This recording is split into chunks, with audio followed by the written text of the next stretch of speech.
Oktyabrın 7-sində Azərbaycan Respublikasının Prezidenti İlham Əliyev Yevlax şəhərinə səfəri çərçivəsində Kürd çayının sahilində salınan bulvar istirahət mərkəzində aparılan tikinti və yenidən qurma işləri ilə tanış olub. Dövlətimizin başçısının diqqətinə çatdırılıb ki, bir neçə il əvvəl şəhərin Kür qırağının abadlaşdırılması, burada yeni bulvarın salınması ilə bağlı icra olunmağa başlanılan layihə uğurla davam etdirilir.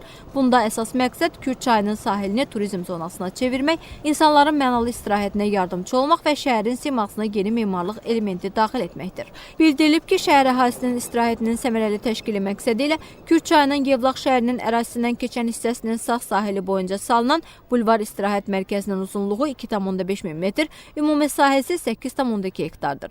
Onun bir hissəsi sahil boyunca, digər hissəsi isə estakadalar üzərində yerləşir. Bulvar istirahət mərkəzi ilə tanışlıqdan sonra Azərbaycan Prezidenti burada Yevlax şəhər ictimaiyyətinin nümayəndələri ilə görüşüb.